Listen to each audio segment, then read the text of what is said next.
Nobody warned me about this part of mother, that the premium shege I'm going to see, I will not be able to explain. If you are pregnant, or you are newly postpartum, or you're already neck deep in this motherhood journey, this video is for you.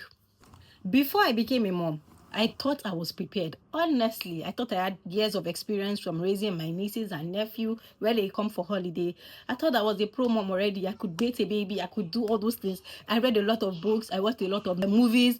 See, I thought I was ready, but this thing I'm doing now, I'm winging it. I don't know what I'm doing. I would not lie to you. I don't know that this is how motherhood is. Eh? Let me tell you a few things that I wish I knew before I became a mom. Number one, love does not always look how you expect it.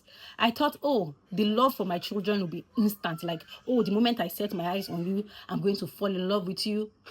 For where? They spent an hour, 30 minutes teaching me up before I even met my baby. Immediately baby came out, I had a third degree tear.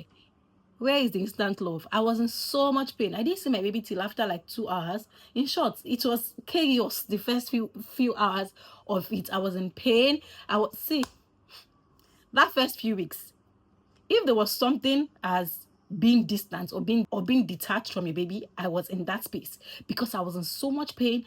Like, I couldn't wrap my head around the fact that yes, I have had a baby. I love this baby, but right now I just want to heal. I just wanted to heal. That first few weeks of me becoming a mother was really something I did not prepare for. It was something I was like, nobody told me about this thing. Nobody told me I was going to have a third degree here. Nobody told me they were going to stitch me up 3 times. I ended up in a theater. Like, the last stitch I did, it was in a theater. In my head, I was like, I should have just done CS and just get this pain over and done with. So no, the love is not instantaneous. It's not magical. So if you're that mom that you didn't feel instant love for your baby, you are not broken. Nothing is wrong. You're perfectly fine. And it's totally normal. Love grows. It is gradual. You're going to love your baby. Don't worry about it. Now, if you tell me I will love my daughter, I love her to the moon and back, and I can do anything for her. Number 2, you can love your child and still miss the whole part of you. I really honestly miss the person I used to be. Not in terms of but physically, not in terms of, oh, the life I used to live. I didn't have a life, honestly. I was just a regular student. My life was just there. I didn't miss all that, but I miss my body. I miss the way I used to feel within myself. Like, you miss those little things. I miss the silence. See, do you know, if you know me back in uni or in secondary school, I love novels. I used to read novels everywhere. When I had my tab, I used to see Wattpad. Now me be pioneer. Now me they do Wattpad for. I can read in a club. I can read anywhere. I read Twilight. You know Twilight. That's Twilight the saga. Bella and that vampire. I read it as a book. 3 massive book. That was the amount of freedom and free will I had. Right now, I have none. Right now, I have none. I miss me. I miss sleeping freely. I miss just doing anything in my free time. Now I am filming this. My kids are in the sitting room. If they should hear me close that door properly, that door is just if they should hear me close it properly, the way they will rush and come, like I am teleporting to another country. Honestly, I miss when I can just do things without thinking about all these things.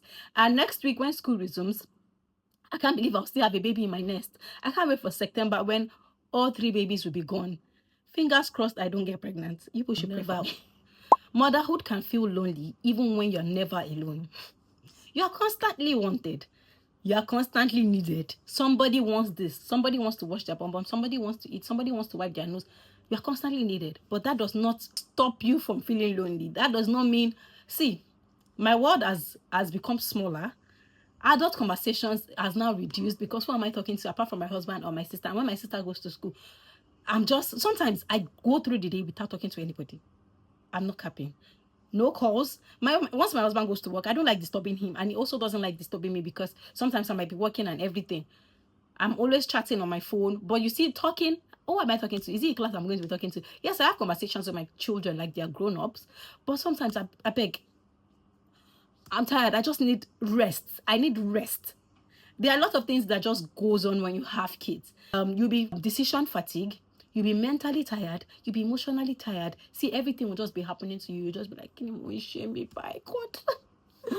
But honestly, I'm not complaining. I love my children, but I wish I knew this beforehand, honestly. Sometimes I feel like nobody really sees me. They just see the fact that I'm a mother. They don't see me as me. Like, do you get? If you have ever felt this way, my sister, know that you are not alone. We're in this together. I'll hold your hand when I say this. We are in this together. Number 4, the fact that you'll be tired in ways that even sleep cannot fix. I used to think, sleep was the problem. This my insomnia is the problem. No, motherhood comes with a whole lot of tired that you are not prepared for.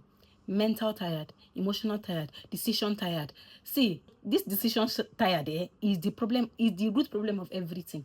Because you wake up in the morning, oh, what are we going to eat? That's decision number 1. Number 2, should they wear this? Oh, have they slept well? Oh, is the constant worry, constant tiredness, constant somebody is touching you, even though you are stimulated. You don't see, there are days I don't want you to touch me. Don't touch me. Don't touch me. But my children love physical contact so much. They want to hold you. Sometimes my son wants to enter inside my calm down. I don't know how to explain this to people. If you're a mom, I'm sure you can relate to this. Always wanting to touch, always wanting to see. Nobody prepared me for that though. Number 5, your body will change. Soul will almost all your relationship change with it. Nobody prepared me for this one. I did not envision that it would take so long to feel like myself again. I'm currently 1 year, 1 month postpartum, and I'm finally getting in the hangs of the way I used to feel, but not completely like that. Like, I'm just in there somewhere. I'm trying to discover myself. I'm trying to evolve into this new person that I am. Honestly, it has been a whole lot of work. It has. Your body doesn't just bounce back. It transforms. And learning to love that body that has carried life, that has sustained life, that has bettered life, it's a journey on its own. So, be gentle with yourself. Give yourself grace. You are doing more than enough. Number 6, you will question your sanity. You question yourself a lot. Even on the good days, you'll be like, what am I doing? Am I feeling as a mom? Did I shout too much today? Do you know, sometimes I shout at my kids and I'm like, I'm guilty. I'm just like, I shouldn't have shouted like that too. But one thing I've learned is I've learned to apologize, because the older generations didn't do that. My grandma would never apologize to you. She'll talk about this thing 100 million times and then ask you to come and eat. That's her apologies. That's her apology. Now I have learned to apologize when I do something, or maybe something happens and I shout at my daughter, or I correct her in a way that even me, I feel like that's too harsh, or something happened and I didn't find out, oh, who did this thing? I just beat everybody. And my daughter will tell me, it's not me, it's not me. And she explains. I just apologize because I know in that instance I was wrong.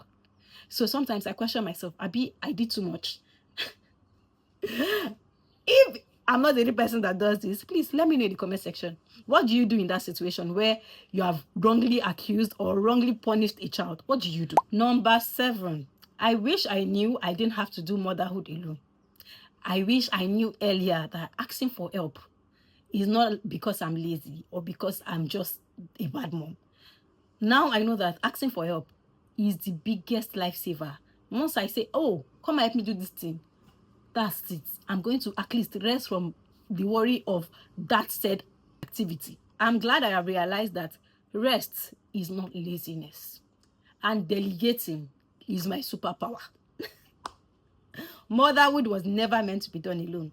Trust me, it was never meant to be done alone. So if you're in the middle of motherhood and you feel overwhelmed, you feel like some days you're not doing enough, or some days you love it and some days you just want to cry, trust me, you are normal. You are doing your absolute best. You are doing okay. I'm going to hold your hand when I say this. You are doing your absolute best. Let nobody tell you otherwise. You are doing more than enough as it is. If this video made you feel sane, please like and save it. And tell me in the comment section what part of motherhood you wished someone had told you about before you became a mom. See you guys on the next one.